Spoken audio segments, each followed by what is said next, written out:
நமஸ்தே குட்டீஸ், நம்மளோட குட்டி ஹிந்தி லேர்னர் சேனலில் நம்ம ஒரு ஹிந்தியில் ஒரு கொஸ்டின் இருக்குது அப்படின்னா அதுக்கு என்னென்ன மாதிரி ஆன்சர்ஸ் நம்ம பண்ணலாம் அப்படிங்கிறத நம்ம வீடியோஸ் போட்டுட்ருக்கோம். ஏற்கனவே நம்ம 6th பார்ட் வரைக்கும் பார்த்துருக்கோம். இன்றைக்கி 7th பார்ட் பார்க்கலாம். 6th பார்ட் வரைக்கும் பார்க்காதவங்க அந்த வீடியோஸ்லாம் பார்த்துட்டு இது பார்த்தீங்கன்னா உங்களுக்கு இன்னும் கொஞ்சம் நல்லாயிருக்கும். ஓகேவா? ஃபஸ்ட்லேருந்தே நம்ம வந்துட்ருக்கோம். ஸோ அந்த மாதிரி ட்ரை பண்ணுங்கள். ஒரு நோட்டு போட்டு காப்பி பண்ணிவிட்டு அதை டெய்லி ப்ராக்டிஸ் பண்ணால் ஈஸியாக நம்ம ஹிந்தி கற்றுக்கலாம். ஸோ இன்றைக்கி என்ன கொஸ்டின் நம்ம வீடியோவில் இருக்குதுன்னு பார்க்கலாம். இன்றைக்கி கொஸ்டின் பாருங்கள். துமாரா நாம் கியா ஹை. இங்கே தும்ஹாரா அப்படின்னு இருக்குது. நம்ம அந்த மாதிரி சொல்ல வேண்டியதில்லை. இந்த ஹா சைலண்ட்டாகவே நம்ம வச்சுக்கலாம். துமாரா நாம் கியா ஹை. ஓகேவா? துமாரா அப்படின்னா உன்னுடைய, நாம் அப்படின்னா பெயர், கியா ஹை அப்படின்னா என்ன. துமாரா நாம் கியா ஹை. அப்போ நம்ம துமாரா அப்படின்னா உன்னுடைய, இங்கே ஆன்சர்ல உன்னுடைய பெயர் என்ன அப்படின்னு கேட்கும்போது நம்ம என்ன சொல்லுவோம், என்னுடைய அப்படின்னு நம்ம சொல்லணும் இல்லையா ஆன்சர்ல. ஸோ இங்கே மேரா, மேரா அப்படின்னா என்னுடைய, மேரா நாம் என்னுடைய பெயர், சீதா ஹை என்னுடைய பெயர் சீதா அப்படின்னு இங்கே இருக்கு. இப்போ நான் என்னுடைய பெயர் மாலா அப்படின்னு சொல்லணும்னு வச்சுக்கோங்களேன். மேரா நாம் மாலா ஹை. மேரா நாம் என்னுடைய பெயர் மாலா ஹை, மாலா. இப்போ என்னுடைய பெயர் ராஜன் அப்படின்னு சொல்லணும்னு வச்சுக்கோங்களேன். மேரா நாம் ராஜன் ஹை. மேரா நாம் ராஜன். இந்த சீதா தூக்கிட்டு என்ன பேர் வேணாலும் நம்ம இந்த இடத்துல ஆட் பண்ணிக்கலாம். அடுத்து பாருங்க. துமாரே பிதாஜி கா நாம் கியா ஹை. துமாரே அப்படின்னா உன்னுடைய, உன்னுடைய. துமாரே எப்படி ஏன் வந்திருக்கு அப்படின்னா பிதாஜி அப்பா மரியாதை கொடுக்க வேண்டிய ஒரு பர்சன் இல்லையா. ஸோ இங்க துமாரே வந்திருக்கு. துமாரே பிதாஜி உன்னுடைய அப்பா, கா நாம் துமாரே பிதாஜி கா நாம் உன்னுடைய அப்பாவினுடைய பெயர், நாம்னா பெயர், கியா ஹை என்ன. அப்போ இங்க துமாரே அப்படின்னா உன்னுடைய, இங்க ஆன்சர்ல என்னுடைய அப்படின்னு வரணும் இல்லையா. உன்னுடைய அப்பாவின் பெயர் என்ன அப்படின்னு கொஸ்டின் வந்தா என்னுடைய அப்பாவின் பெயர் அப்படின்னு சொல்லி நம்ம அப்பா பேர் சொல்லுவோம். ஸோ இங்க துமாரே எடுத்துட்டு மேரே, இங்க துமாரே பிதாஜி கா நாம் அப்படின்னு இருக்கா. இங்க மேரே பிதாஜி கா நாம், இங்க நாகராஜன் அப்படின்னு இருக்கு. மேரே பிதாஜி கா நாம் என்னுடைய அப்பாவினுடைய பெயர் நாகராஜன் ஹை, நாகராஜன். இப்போ இந்த இடத்துல ராம்குமார் அப்படின்னு நம்ம வைக்கணும்னு வச்சுக்கோங்களேன். மேரே பிதாஜி கா நாம் என்னுடைய அப்பாவின் பெயர் ராம்குமார் ஹை. ஓகேவா? ராம்குமார் ஹை.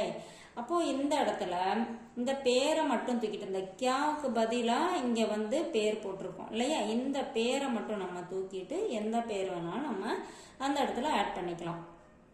ஸோ அடுத்த கொஸ்டின் பாருங்க. துமாரி மாதாஜி கா நாம் கா ஹை. துமாரி. ஓகேவா? இங்கே ஏன் ஈ சவுண்ட் வருது, துமாரி அப்படின்னு வருதுன்னா மாதாஜி அம்மா பெண்பால். ஸோ இந்த இடத்துல துமாரி அப்படின்னு வந்திருக்கு. துமாரி மாதாஜி உன்னுடைய அம்மா. ஓகேவா? துமாரி மாதாஜி கா நாம் உன்னுடைய அம்மாவின் பெயர், கியா ஹை என்ன. இப்போ அதே மாதிரி ஆன்சர்ல இங்க மேரே வந்துச்சு அப்பாவுக்கு, இங்க மேரி வரணும். இங்க எப்படி துமாரே துமாரியா வந்துச்சு அதே மாதிரி ஆன்சர்லயும் மேரே அப்படிங்கிறது மேரி அப்படின்னு வரணும். மேரி மாதாஜி கா என்னுடைய அம்மாவின், நாம் பெயர் லீலா ஹை, லீலா என்னுடைய அம்மாவின் பெயர் லீலா. லீலா நீங்க கொடுத்துருக்காங்க. நம்ம மாலா அப்படின்னு சொல்லணும்னு வச்சுக்கோங்களேன். மேரி மாதாஜி கா நாம் மாலா ஹை. அப்புறம் சாந்தி அப்படின்னு சொல்லணும்னு வச்சுக்கோங்களேன். மேரி மாதாஜி கா நாம் சாந்தி ஹை. ஓகேவா? அந்த துமாரிங்கிறத மேரின்னு மாத்திட்டு இந்த கியா அப்படின்னா என்ன, இதெல்லாம் கொஸ்டின் வேர்டு. ஓகேவா? கியா அப்படின்னா என்ன அப்படின்னு மீனிங். ஸோ அந்த கியாங்கிறத எடுத்துட்டாதான் நம்ம அந்த இடத்துல ஆன்சர் போட முடியும். ஓகேவா? ஸோ இந்த கியாங்கிறத எடுத்துட்டு இந்த இடத்துல உங்க அம்மா பேர் என்னவோ அதை நீங்க ஆட் பண்ணி இதுக்கு ஆன்சர் பண்ணலாம். அடுத்து பாருங்க. தும் கித்தனே சால் கே ஹோ. தும் அப்படின்னா நீ, கித்தனை சால் எத்தனை வயது உரியவன். இந்த இடத்துல வந்து உனக்கு வயது என்ன அப்படிதான் வரும். இங்க மொத்தமா பார்க்கும்போது தும் கித்தனை சால் கே ஹோ, உனக்கு எத்தனை வயது அப்படிதான் நம்ம சொல்லுவோம். அப்போ ஆன்சர் என்ன? இப்போ எனக்கு 5 வயது அப்படின்னு சொல்றோம்னு வச்சுங்களேன். இங்க மை கித்தனை சால் கே ஹோ அப்படின்னு இருக்கறனால மை கித்தனை அப்படின்னா எத்தனை. இங்க எப்படி கியா அப்படின்னா என்னன்னு சொன்னோமோ அதே மாதிரி கித்தனை அப்படின்னா எத்தனை, சால் அப்படின்னா வருடம், வயது. இந்த இடத்துல வயது, உன்னுடைய வயது எத்தனை அப்படிங்கிற மாதிரி வருது. உனக்கு வயசு என்ன அப்படின்னு கேட்பாங்கல்ல, அதே தான். நான் 9 சால் காகும், நான் எனக்கு 9 வயது அப்படிதான் இந்த இடத்துல வரும். ஓகேவா? இப்போ இந்த இடத்துல 9 அப்படின்னா 9, எனக்கு 9 வயது அப்படின்னு இந்த ஆன்சர்ல இருக்கு. என்னுடைய வயது 9.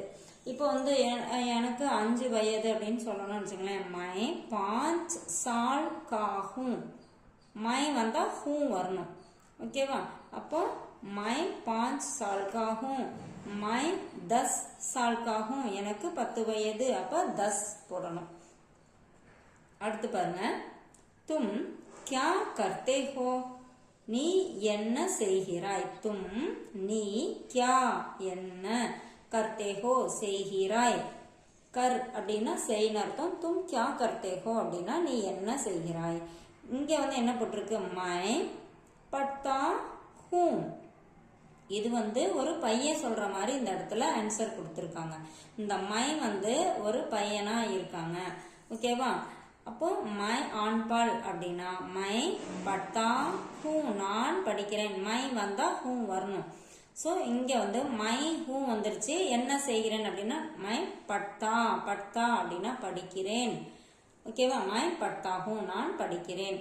இப்போ இதே ஒரு கேர்ள், பெண்பால் உடைய ஒருத்தங்க சொல்றாங்க அப்படின்னா மை பட்டி ஹூ வரணும். மை பட்டி ஹூ அப்படின்னா நான் படிக்கிறேன்.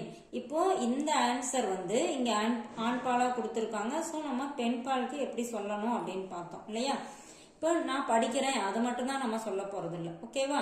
நம்ம நான் எழுதுறேன் அப்படின்னு சொல்லணும்னு வச்சுக்கோங்களேன். மை, இப்போ ஆண்பால் பையன் வந்து சொல்றாங்க, ஒரு ஆண் சொல்றதா இருந்தா மை, இங்க பட்டா அதை தூக்கிட்டு லிக்தா போட்டுக்கணும். My லிக்தா who. மை அப்படின்னா நான், லிக்தா அப்படின்னா லிக்தா ஹூ சேர்த்துதான் வரும். லிக்தா, லிக்னானா எழுதுறது, இங்க லிக்தா ஹூ அப்படின்னா எழுதுகிறேன். இப்ப இதே ஒரு கேர்ள் சொல்றாங்க அப்படின்னா மை லிக்தி, அந்த லிக்தா அப்படின்னு வந்தது லிக்தியா மாறிடும். மை லிக்தி ஹூ, நான் எழுதுகிறேன். ஓகேவா? இப்போ நான் சாப்பிட்றேன் அப்படின்னு சொல்லணும். அப்ப மை, இந்த பட்டாவை தூக்கிட்டு காத்தா போட்டுக்கணும். My Katha who, Katha who. காத்தா வரக்கூடாது, கா சவுண்ட் வரக்கூடாது. காத்தா ஹூ. கானா அப்படின்னா பாட்டு, கானா அப்படின்னா சாப்பாடு. அப்போ அது ரெண்டுக்கும் வித்தியாசம் இருக்கு. நம்ம கானா காத்தா ஹூ அப்படின்னா பாடுகிறேன்னு அர்த்தம். ஸோ இங்க நான் சாப்பிடுகிறேன் அப்படின்னா மை காத்தா ஹூ. ஓகேவா? இதே ஒரு கேர்ள் சொல்றதா இருந்தா மை காத்தி ஹூ. அந்த மாதிரி தான் இதுக்கு வந்து ஆன்சர். நம்ம என்ன செய்யறோமோ அதை அப்படியே நம்ம இப்ப டிவி பாக்குறோம் அப்படின்னு வச்சுக்கோங்களேன். மை டிவி தேக்தா ஹூ, நான் டிவி பார்க்கிறேன். இது கேர்ளா இருந்தா மை டிவி தேக்தி ஹூ. ஓகேவா? அந்த மாதிரி நம்ம எல்லா ஆன்சர் எது வேணாலும் போடலாம். அந்த பட்டா தூக்கிட்டு எந்த ஆன்சர் வேணாலும் போடலாம். ஒன்னே ஒன்று பையனா இருந்தா, அதாவது ஆண்பாலா இருந்தா தா சவுண்ட் வரணும், பட்டா வரணும். பெண்பாலா இருந்தா பட்டி. அதே மாதிரி எல்லா என்ன செய்யறோமோ அது எல்லாத்துக்குமே அந்த மாதிரி தான் நம்ம போடணும். அடுத்து பாருங்க, தும் கியா பட்டே ஹோ, நீ என்ன. தும் நீ, கியா என்ன, பட்டே தும் வந்தா ஹோ வரணும். ஸோ இங்கே ஹோ கொடுத்துருக்காங்க. நீ என்ன படிக்கிறாய். ஓகேவா? நீ என்ன படிக்கிறாய். அப்போ வந்து இங்க என்ன போட்டிருக்காங்க ஆன்சர்? மை 8वीं कक्षा में पढ़ता हूँ. நான் 8वीं அப்படின்னா 8th கக்ஷாமே 8ஆம் வகுப்பில் படிக்கிறேன், நான் 8th ஸ்டாண்டர்ட் படிக்கிறேன் அப்படின்னு சொல்லி இங்க கொடுத்துருக்காங்க. பட்டாகும் இங்கேயும் அதே மாதிரிதான். இந்த மை சொல்றவங்க வந்து கேர்ளா இருந்தா பட்டிஹும் வரணும். இங்க ஆண் பாலுக்கு கொடுத்துருக்காங்க. மை 8वीं கக்ஷா மே பட்டாகும், நான் 8th ஸ்டாண்டர்ட் படிக்கிறேன் அப்படின்னு இங்க கொடுத்துருக்காங்க. இப்போ இதே பெண்ணா இருந்தா பட்டிஹும் வரணும். இப்போ நான் கதை படிக்கிறேன் அப்படின்னு சொல்லணும்னு வச்சுக்கோங்க. இந்த இடத்துல மை கஹானி பட்டாகும், நான் கதை படிக்கிறேன். ஓகேவா? மை கஹானி பட்டாகும் அப்படின்னா நான் கதை படிக்கிறேன். கஹானி அப்படின்னா கதை. இதே ஒரு பையன் சொல்ற மாதிரி இருந்தா பட்டாகும் வரும். அதே ஒரு பொண்ணு சொல்றா அப்படின்னா மை கஹானி பட்டி ஹூ வரணும். ஓகேவா? இப்போ ஆண் பால்னா எப்படி போடணும், பெண் பால்னா எப்படி போடணும் அப்படின்னு பார்த்தோம். ஓகேவா? இப்போ இதே வந்து என்ன நம்ம செய்யறோமோ அதை நம்ம அப்படியே இந்த கொஸ்டினை தூக்கிட்டு இதுல இருக்க ஆன்சரையும் எடுத்துட்டு நம்மளோட ஆன்சரை இந்த இடத்துல ஆட் பண்ணிக்கலாம். இந்த மாதிரி நம்மளா நிறைய ஆன்சர் அதுல போட்டு நம்ம சவுண்டா திரும்பி திரும்பி படிச்சு பார்த்தோம்னா நமக்கு நல்லாவே ஹிந்தி ஈஸியா பேச முடியும். தேங்க்யூ.